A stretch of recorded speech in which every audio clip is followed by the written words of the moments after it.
मोदी आ जाएंगे, फिर चुनाव नहीं होंगे। प्रेम कुमार जी, आप बार बार ये बोलते हैं विरोधियों को, ये जो संजय मिश्रा जी कह रहे हैं विरोधी खत्म कर देंगे, चुनाव नहीं होने देंगे, नरेंद्र मोदी ये सुनिश्चित कर लेंगे कि वो ही प्रधानमंत्री बन रहे हैं। ये क्या जनता की सहमति के बिना हो रहा है? मेरा बार बार सवाल ये है, आप चुनाव में जाते हैं, वोट करते हैं, तब सरकारें बनती हैं, बहुमत के साथ बनती हैं, फिर आप दोष बार बार इन पर क्यों मढ़ रहे हैं? देखिए, हम अपना फोकस इसी विषय पर रखते हैं, एक देश और एक चुनाव पर। हमारे देश नहीं, सवाल का जवाब तो दीजिए। सुनिए, हमारे देश की जो तासीर है उसके मुताबिक राज्यसभा का चुनाव हर 2 साल पर होता है और ये राज्यसभा को भी खत्म कर देंगे। दूसरा एक हिपोथेटिकल बात कर सकते हैं, कैसे मैं टॉलरेट कर लूंगा ना, राज्यसभा का चुनाव खत्म कर देंगे। सुनिए ना, वन नेशन वन इलेक्शन का क्या मतलब? चुनाव कौन सा भैया? राज्यसभा में कौन वोट करते हैं? अब बात किसी राज्य में किशोर जी को लीजिए, बोलने दीजिए, नहीं बोलने दीजिएगा। 150। अच्छा ठीक है, एक एक करके जल्दी से बोलिए। प्रेम जी आप बोलिए, उसके बाद ठीक है, बोलिए। फिर मैं अश्विनी जी के पास जाऊंगी। अश्विनी जी और किशोर जी। हाँ, हिपोथेटिकल है कि 5 साल पर चलिए एक बार चुनाव होगा। कोई ऐसी घड़ी आ जाती है जबकि उस चुनाव करना मुमकिन नहीं रह जाता है, मान लीजिए विदेशी आक्रमण हो, प्राकृतिक आपदा हो, कुछ ऐसी, तो देश का अनइलेक्टेड फेज में रहेगा क्या? ये सबसे बड़ा सवाल है। ये सही कह रही थी भारती जी, कह रही थी वो एंटायर पॉलिटिकल साइंस के थ्योरी से निकला है क्या, वन नेशन वन इलेक्शन। मैं सहमत हूं भारती जी की बात। कमाल हो जाएगा। अरे भैया, इमरजेंसी सिचुएशन हुई तो उसको अलग डील करा जाएगा। निश्चित रूप से इमरजेंसी आज हो जाए और लोकसभा के चुनाव सामने तो अनइलेक्टेड रहेगा क्या देश? अरे बढ़ाने पड़ेंगे तो बढ़ता है। अच्छा, मैं एक बार अश्विनी जी के पास जा रही हूँ। अगर राज्य में किसी में रह जाएगा तो रिपोर्ट में लिखा है मैं एक बार समय के लिए चुनाव करवाए किशोर जी आ रही हूँ। अश्विनी जी जरा ये बताइए, किशोर जी आ रही हूँ, एक बार किशोर जी और अश्विनी जी को स्क्रीन पर रखिए। किशोर जी पहले, अश्विनी जी फिर आपके पास। अश्विनी जी जरा ये बता दीजिए, क्योंकि इसमें ये भी है कि आप ये फैसले ऐसे नहीं लिए जा सकते हैं।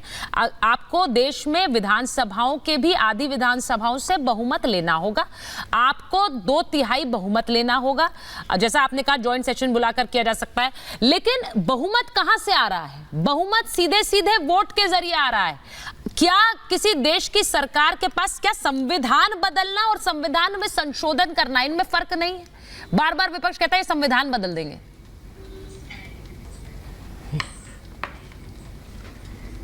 देखिए, संविधान में जो संशोधन किया जाता है उसको संविधान बदलना ही कहते हैं। हाँ, संविधान खत्म करना अलग बात है। तो विपक्ष अगर आरोप लगा रहा है तो ढंग से शब्द यूज करे, या तो कहे भैया संविधान खत्म हो जाएगा।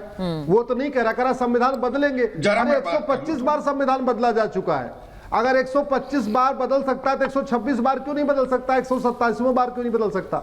जहां तक बात आई कि 404 क्यों? हाँ। 404 राजीव गांधी जी को मिला था, उसके बदले उन्होंने क्या किया? सिटीजनशिप एक्ट को बदला और 60 लाख घुसपैठियों को असम में नागरिकता दे दिया। 404 सीट राजीव गांधी जी को मिला, उसके बदले उन्होंने सुप्रीम कोर्ट का फैसला पलट दिया साहबानो केस में और मुस्लिम बहनों का अधिकार छीन लिया। तो अगर अब दोबारा 404 सीट की मांग हो रही है वन नेशन वन इलेक्शन के लिए, one nation one civil code के लिए, one nation one police code के लिए, one nation one judicial code के लिए, one nation one education code के लिए, तुष्टीकरण खत्म करने के लिए, जाति का जहर खत्म करने के लिए, तो ये तो अच्छी बात है। अच्छा, इसका फायदा क्या होगा सुचित्रा जी, मैं बताता हूं। देखिए, जैसे जैसे इलेक्शन होता है, हर साल 5-6 विधानसभा का इलेक्शन होता है। ठीक है, टाइम बर्बाद होता है, पैसा बर्बाद होता है, मैन पावर बर्बाद होता है, सारे टीचर्स की ड्यूटी लगी रहती है। ज्यादातर इलेक्शन स्कूलों में होता है, स्कूल बंद कर दिया जाता है। और सबसे बड़ी बात, दल बदल की घटना हमेशा इलेक्शन के टाइम पे होती है। इसके अलावा जाति का जहर इलेक्शन टाइम पे ज्यादा घोला जाता है, काले धन का उपयोग इलेक्शन टाइम पे ज्यादा होता है, भाषावाद का जहर इलेक्शन टाइम पे ज्यादा घोला जाता है, क्षेत्रवाद का जहर इलेक्शन टाइम पे ज्यादा घोला जाता है। तो मेरा ये मानना है वन नेशन वन इलेक्शन से जातिवाद भी कम होगा, भाषावाद भी कम होगा, ठीक है किशोर जी, कट्टरवाद भी कम होगा, तू मैं भी कम हो जाएगा, तू मैं भी कम हो जाएगी। किशोर जी, बड़ी बात, जरा बोलने देखिए कितनी अच्छी बात है, तू मैं ही नहीं होगी, क्योंकि जो मुद्दे हैं बहस के, अश्विनी जी कह रहे हैं वो खत्म हो जाएंगे, फोकस काम पर रहेगा। वही तो चाह रहे हैं सब लोग। नहीं, भारत ऐसा देश है जहां वेदों ने ही कहा है कि यहाँ पर विवाद से ही सब मसले साफ होते हैं। तो आज रिपोर्ट आई है, राज्यसभा लोकसभा में डिस्कस होगा, विधानसभाओं में डिस्कस होगा और प्रजातांत्रिक तरीके से उसमें फेरफार होगा। लेकिन सिद्धार्थ जी, एक बात मैं बताने जा रहा हूँ। हाँ, सिद्धार्थ जी को रखिए। सुनाइए सर, सुनाइए।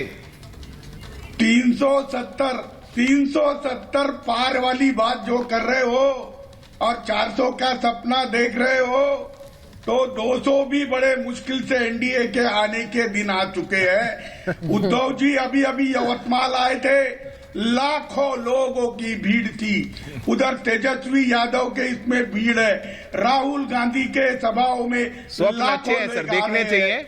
आपके सपनों का स्वागत करता हूं। जाएंगे नहीं देखेंगे तो उम्मीद कैसे बनेगी? सिद्धार्थ जी, आपका दिल टूटना नहीं चाहता मैं, पर वास्तविकता ऐसी है, मोदी जी के खिलाफ बहुत देश में आंधी चल रही है, आंधी चल रही है।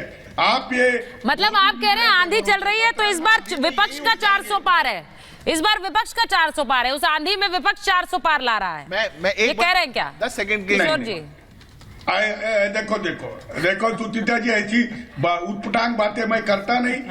बीजेपी कहती है 370 सीटें जवाब दे रहे और 270 पे तो चुनाव लड़ रहे हैं। किशोर 270 पे चुनाव लड़के 370 पार होने को जा रहे हैं। हम सरकार में आ रहे हैं, इतना मैंने बोला, और राहुल गांधी प्राइम मिनिस्टर बनने जा रहे हैं। अरे राहुल गांधी प्राइम मिनिस्टर बनने जा रहे हैं। किशोर जी अब आज से नहीं है, बहुत दिन से ये बात कर रहे हैं, राहुल गांधी को पीएम बना करेंगे। हाँ, बात देता हूं क्योंकि आप इस इंडी गठबंधन के बहुत कम उन नेताओं में से हैं जो ये कह रहे हैं कि भाजपा 200 से भी कम जाएगी। अमूमन लोग तो कह रहे हैं नहीं 300 आएगी इस बार, 370 नहीं, मतलब सरकार तो आएगी, फुल मेजोरिटी की भी आएगी। अब तो कांग्रेस के विपक्ष के लोग कहने लग गए।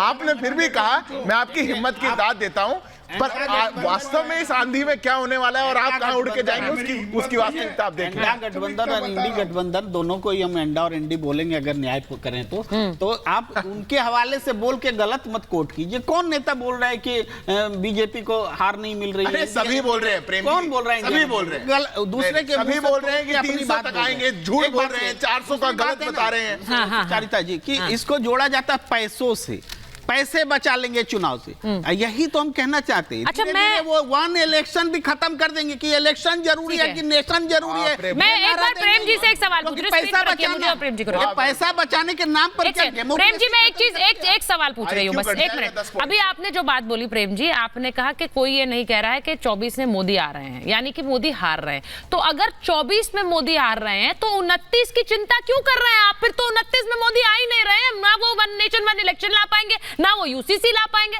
तो फिर चिंता किस बात की? तो मोदी जी की बात पर भरोसा करें तो 75 साल वाला तो उन्होंने फार्मूला लगाया है, तो वो तो नहीं आ रहे। 24 में आ ही नहीं रहे, आपने अभी कहा ना कि वो तो आ नहीं रहे, वो तो हार रहे हैं। नहीं यार, 75 हार रहे हैं, कर जाएंगे वो। तो फिर वो 29 की टेंशन अभी से क्यों है सर? फिर तो हार रहे हैं, फिर आगे आप 29 की बात भूल जाइए। हाँ, नरेंद्र मोदी जी की बात पर ईमानदार रहेंगे तो 75 साल के बाद जल्दी से, मेरे समय नहीं है, मार्गदर्शक टोली में जाएंगे वो। तो इन्होंने कोर्ट में जाकर के कहा ये नहीं लागू करेंगे, ये नहीं लाएंगे।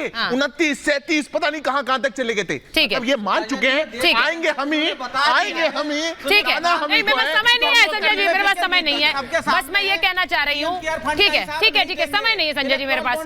बस ये बात सही है कि 24 का चुनाव तो बहुत नजदीक आ गया है। अब 24 के चुनाव में क्या होना है वो साफ हो जाएगा। अभी 29 की फिक्र क्यों करनी है, अभी 24 का देख लें। बहुत बहुत धन्यवाद आप सबका महाभारत में जुड़ने।